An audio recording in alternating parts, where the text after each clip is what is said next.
राम राम साहब। मैं संजय मूड आप सभी का स्वागत करता हूं गीट बात के इस खास कार्यक्रम में। साथियों, जैसा आज सुबह अगर आपने आज का अखबार पढ़ा हो, आज अगर खबर देखी हो,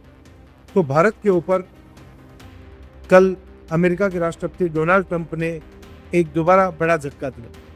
डोनाल्ड ट्रंप ने भारत से आने वाले वीजा धारकों के लिए $1 लाख की वन टाइम फीस लागू कर दी। इससे पहले भी डोनाल्ड ट्रंप भारत के ऊपर पहले 25% और उसके बाद में 50% टैरिफ का ऐलान कर चुके हैं। साथियों, आज हम इस वीडियो के माध्यम से समझेंगे कि किस प्रकार नरेंद्र मोदी की नीतियों ने डोनाल्ड ट्रंप को आखिरकार झुका दिया और उसके बाद आज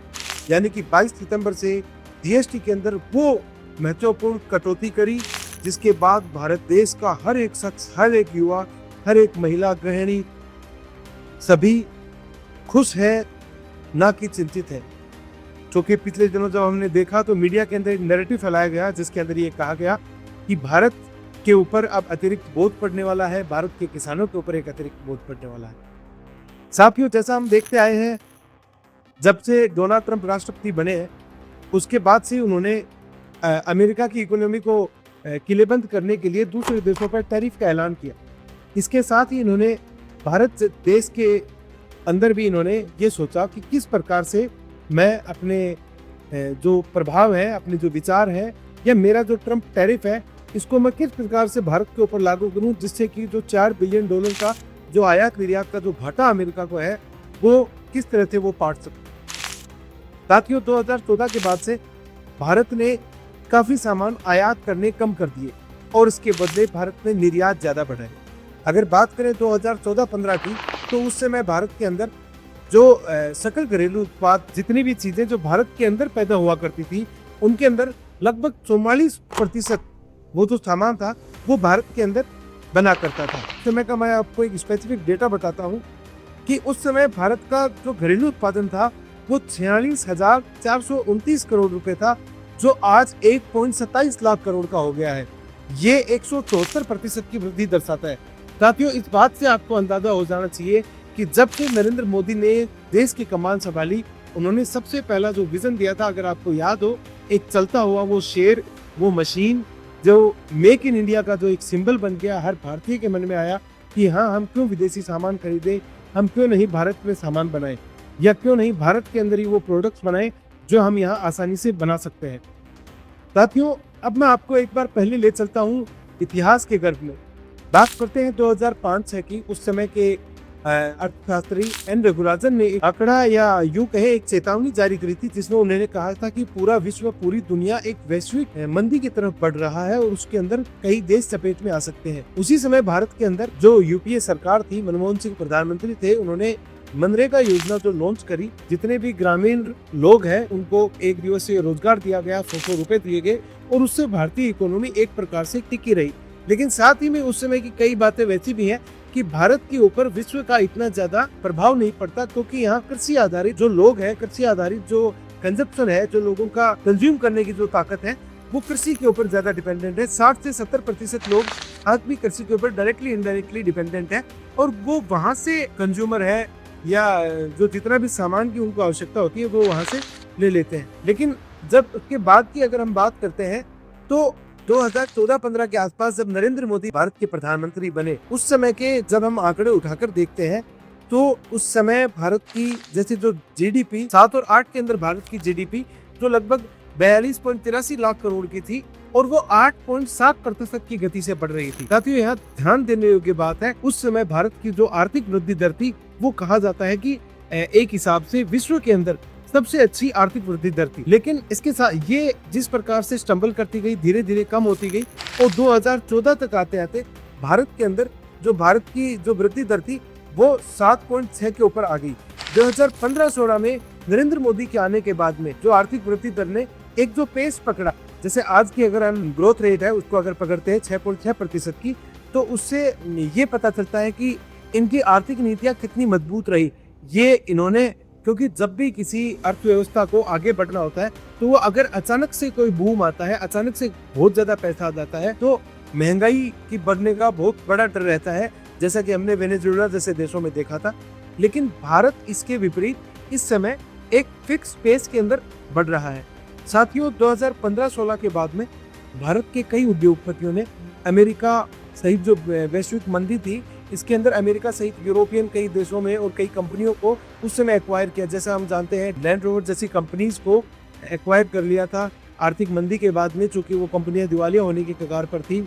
और मुकेश अंबानी सहित जितने भी बड़े बड़े दिग्गज जो उद्योगपति हैं, सुनील भारती मित्तल हैं, उन्होंने भी कंपनी एक्वायर करी थी। तो जितने भी बड़े उद्योगपति हैं, उन्होंने विदेशों के अंदर अपना बिजनेस जो था वो जमाना शुरू कर दिया था। अब साथियों, बात करते हैं आज के इस सिनेरियो की कि ये किस तरह से बदला है। 2017-18 में डोनाल्ड ट्रंप के साथ नरेंद्र मोदी ने एक डील साइन करी थी उस समय, तो उसके अंदर भी भारत को एक प्रकार से फायदा होता हुआ उस समय नहीं दिख रहा था, लेकिन उसका लॉन्ग टर्म में फायदा ये हुआ कि भारत का अमेरिका से आयात बिल कम हो गया, बल्कि निर्यात बिल भारत का बढ़ा हुआ दिखा। वही कारण है कि आज के दिन डोनाल्ड ट्रंप के सीधे निशाने पर नरेंद्र मोदी है। साथियों, बात करें मुद्रास्फीति की या इन्फ्लेशन की, कि इन्फ्लेशन आज के दिन में मतलब कि किस प्रकार का है, तो जब 2005 से 8 का जो समय था, जिस समय दुनिया वैश्विक मंदी की ओर बढ़ रही थी, उस समय भारत में मुद्रास्फीति या इन्फ्लेशन या महंगाई की जो दर है वो 6 से 8% थी, जो कि वो जो फिक्स्ड कैप है, महंगाई का एक पैमाना होता है जो 2% से 4% के बीच में जो महंगाई होती है, उसको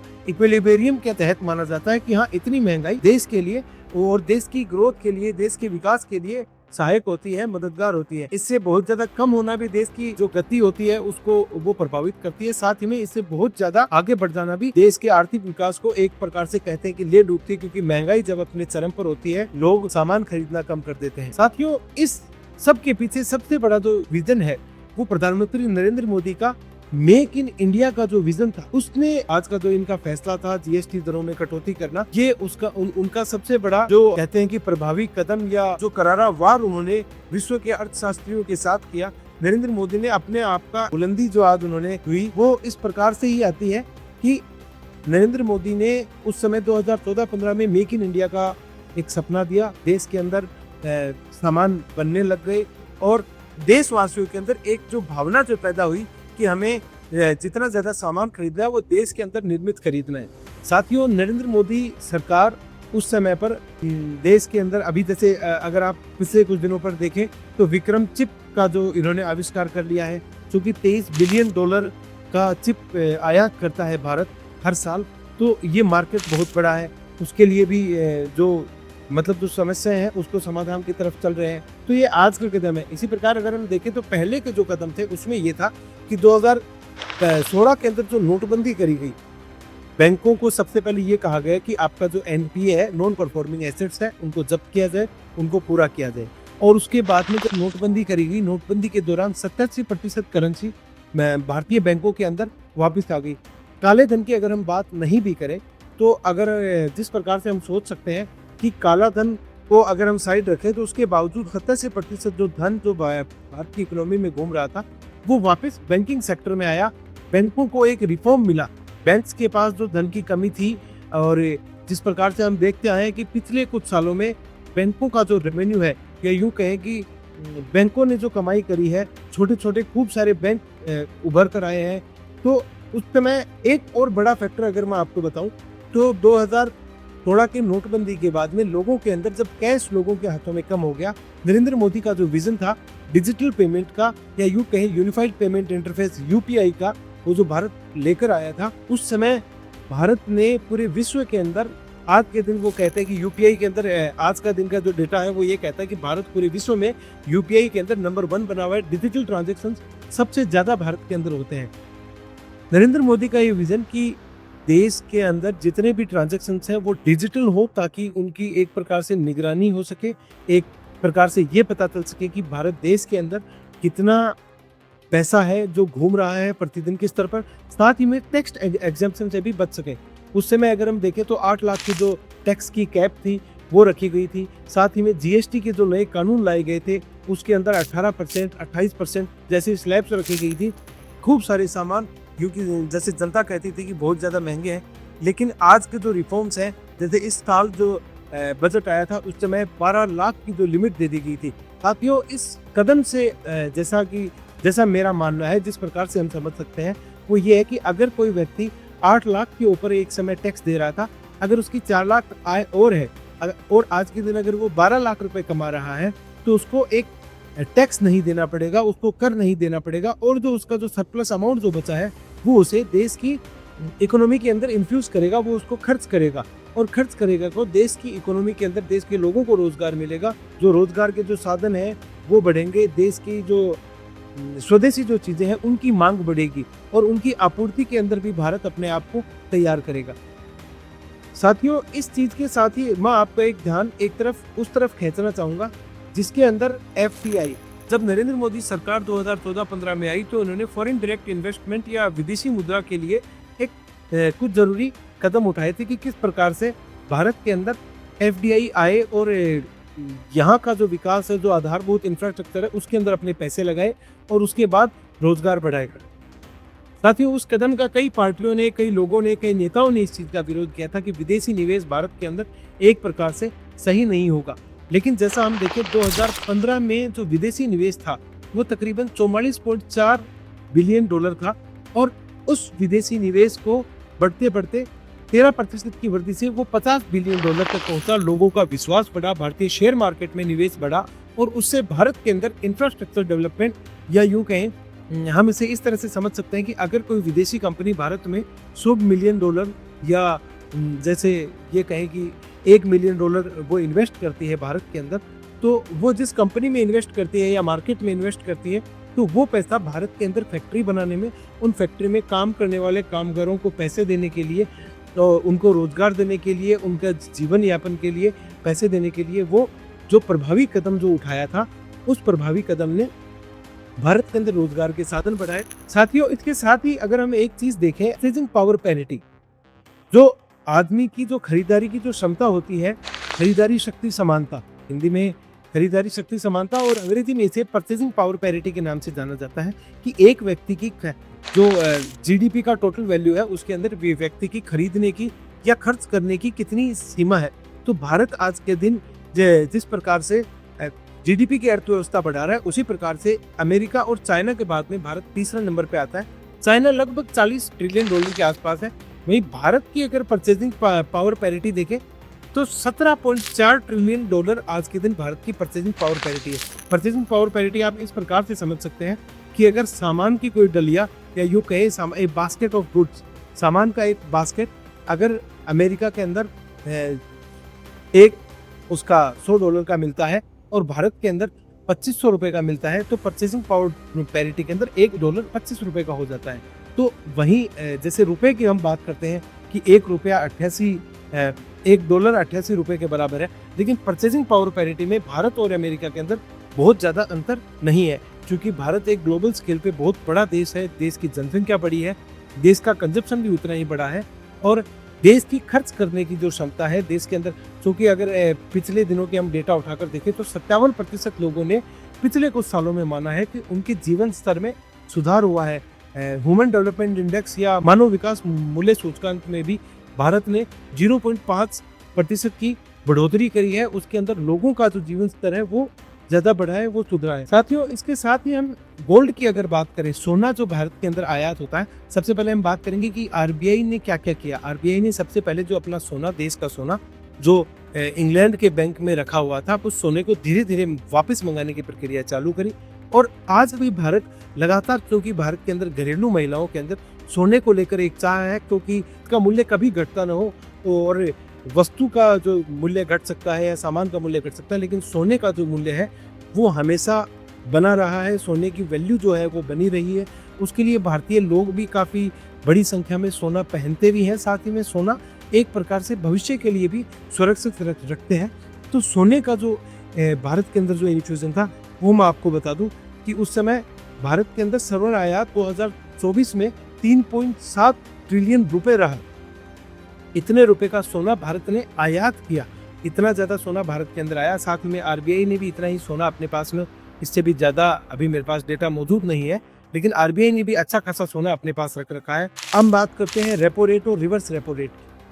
पिछले कुछ दिनों में RBI ने अपनी तिमाही के अंदर अपनी एक मीटिंग रखता है, उसके अंदर RBI ने जो रेपो रेट है, उसके अंदर रेपो रेट जिसके अंदर RBI बैंकों को पैसे देता है ताकि वो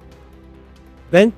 जब आरबीआई के पैसे लेते हैं तो उस ब्याज दर पे वो पैसे देता है ताकि बैंक और ज्यादा लोगों को कर्ज बांट सके और इकोनॉमी के अंदर लोग उतना पैसा खर्च कर सके और वो अपनी इंटरेस्ट रेट भी घटाए। तो रेपो रेट में अभी जो बदलाव हुए हैं वो फरवरी में 0.25% की कटौती हुई थी, अप्रैल में भी 0.25% की कटौती हुई और फिर जून में भी एक बार 0.50% की कटौती करी थी। तो ये लगातार जो आरबीआई का कटौती करना है ये देश की अर्थव्यवस्था को आगे ले जाने के लिए ये इनके मजबूत कदम माने जा रहे हैं, जो प्रधानमंत्री नरेंद्र मोदी के मार्गदर्शन में कुछ ठोस और या यूं कहें मजबूत जो कदम है जो भारत की अर्थव्यवस्था को बनाने के लिए लिए जा रहे हैं। साथियों, अगर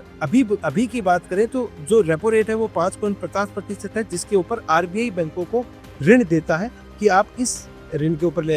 के ऊपर आप ऋण ले सकते हैं, लोन ले सकते हैं। वहीं जब एक तरफ बैंक जब अपना पैसा रखने जाते हैं आरबीआई के पास कि हमारे पास ज्यादा पैसा है, तो आरबीआई ने वो रेट जरूर घटा रखी है, वो 3.35% के ऊपर है, रिवर्स रेपो रेट,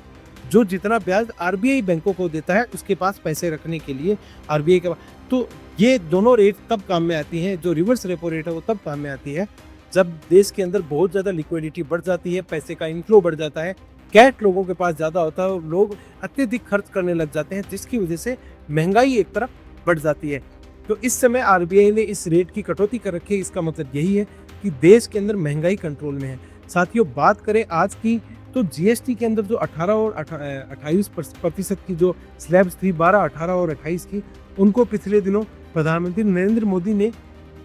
एक वक्तव्य में कह दिया था कि 22 सितंबर से नई रेटें लागू हो जाएगी। अभी जो अत्यधिक जो मूल्यवान गुड्स हैं या जो हानिकारक जो गुड्स हैं उनके ऊपर 40% का टैरिफ लगाया गया है। वहीं उसके बाद में 2 प्रकार की कंबाइन कर दी गई है, या तो 5% है या 0% है। इसके अलावा चाय टैक्स के अंदर काफ़ी ज़्यादा कटौतियाँ हो चुकी हैं। तो ये कटौतियाँ भी ये दर्शाती हैं कि पहले जो सामान जिसके ऊपर बढ़े हुए पैसे लगते थे या 28% जो पैसे लगते थे, जैसे कि अगर मैं आपको एक एग्जांपल देता हूँ कि किस प्रकार से नरेंद्र मोदी सरकार ने देश की जनता के फायदे के लिए जो कदम उठाए हैं, उसके अंदर सबसे बड़ा कदम है जो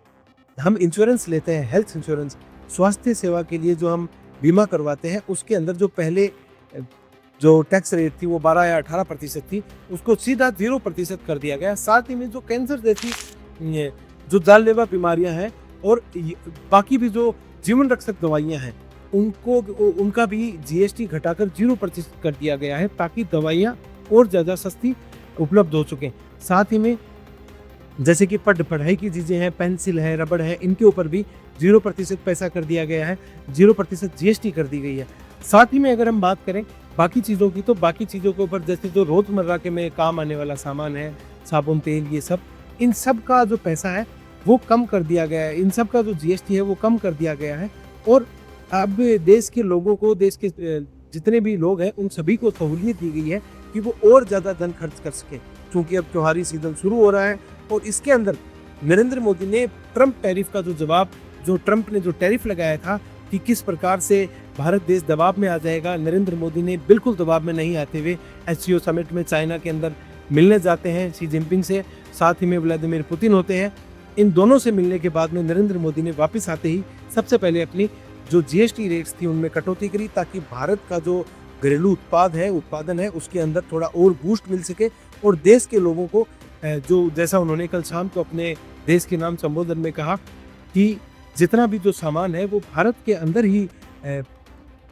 प्रोड्यूस हो चुके, भारत के अंदर ही सारा सामान प्रोड्यूस हो और भारत के अंदर ही वो चीज़ें कंज्यूम हो जाए, ताकि हमें विदेशियों के ऊपर इतनी निर्भरता नहीं रहे। साथ ही में ये चीज़ देखने की भी है कि अमेरिका ने चाहे 25% या 50% टैरिफ लगा दिया हो, लेकिन भारत ने पिछले कुछ सालों के अंदर कुछ ऐसे कदम उठाए, जैसा हम देखते हैं कि 2020 के अंदर कोरोना के अंदर जब हमने देखा कि कोरोना में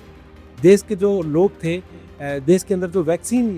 डेवलप हुई, उस समय अफ्रीकी कई देश थे जिनके पास खुद की वैक्सीन खरीदने के लिए उतना ज़्यादा धन नहीं था, क्वारंटाइन करने के लिए लोगों के पास, उनके पास जो सामान थी, पीपीपी किट्स थी, वो सब भारत ने भारत के अंदर बनाई और उसके बाद में उनको देश के दूसरे देशों के अंदर उसको निर्यात किया। तो उससे फ़ायदा ये हुआ कि वो जो देश है वो आज भारत के साथ बिजनेस करने के लिए लेकर तत्पर है। साथ ही में बात करें एसबीआई के भी कुछ पिछले दिनों कुछ ऐसे कदम जो एसबीआई ने उठाए, उनके अंदर सबसे बड़ा कदम ये है कि अब आज के दिन यूरोपीय देशों की या अन्य कई देशों की कुछ सेलेक्टेड देश हैं जिसके अंदर उन देशों की जो बड़ी कंपनियां हैं वो भारत के अंदर बिना आरबीआई के या बिना सरकार की परमिशन के एसबीआई के साथ अपना खाता खोल सकती हैं और अपनी मुद्रा और भारतीय मुद्रा के अंदर लेन देन कर सकती हैं। जैसे भारत अगर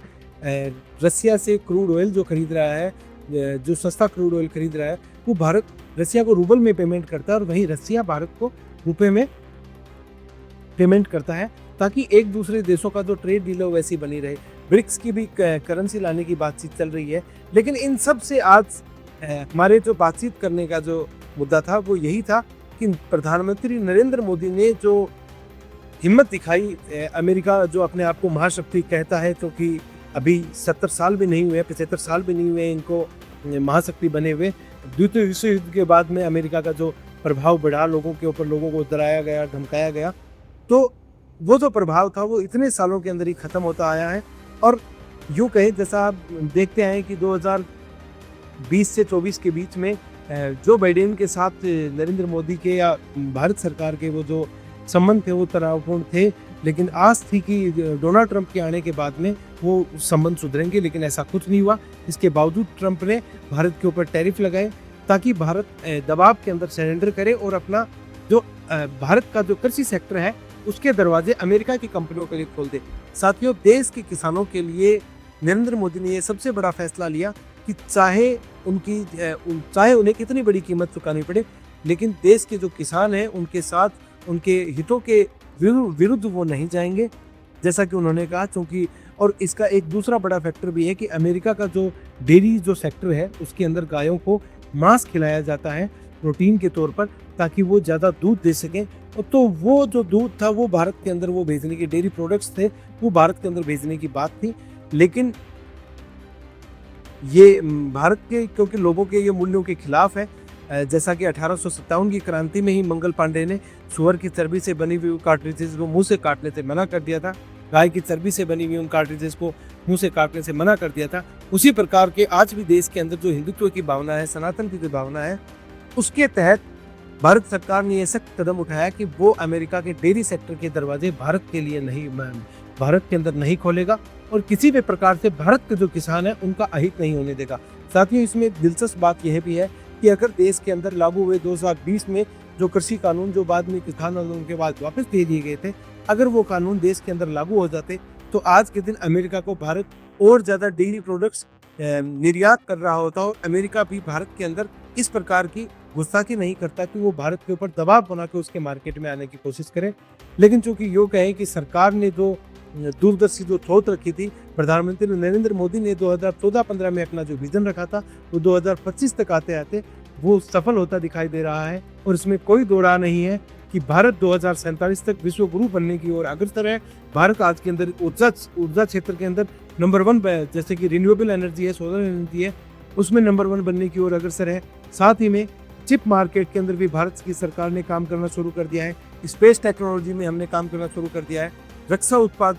जो हम दूसरे देशों पर पूरी तरह निर्भर थे वो आज के दिन भारत में बनने लग गए हैं। बाकी छोटे सामान, बाकी जो रोजमर्रा की जो जीवन की जो चीजें हैं जो अब भारत देश को बाहर से मंगवानी पड़ती थी वो अब भारत के अंदर बनने लग गए हैं। आपको याद होगा कि जो चम्मच है, एक समय सुषमा स्वराज का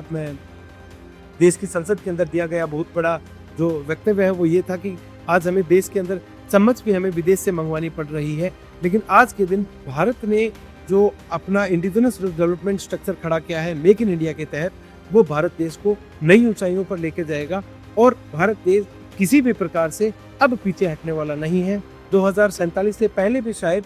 जो विकसित भारत का जो सपना है वो शायद पूरा हो सकता है। और उसके साथ ही देश के अंदर लोगों का जो रोजगार है, लोगों के जो जीवन जीने का सलीका है, जो शैली है, वो भी धीरे धीरे लोगों की बढ़ रही है। क्योंकि हमने देख लिया कि एक्सट्रीम पॉवर्टी भी भारत के अंदर कम हुई है और अभी जो अत्यंत गरीब है उनके अंदर लगभग शायद 4 करोड़ के लगभग लोग ही हैं। 25 करोड़ लोग अत्यंत गरीबी से बाहर निकाले जा चुके हैं और अगले 37 कार्यकाल के अंदर भारत से जो वृहत जो गरीबी है वो हटा दी जाएगी।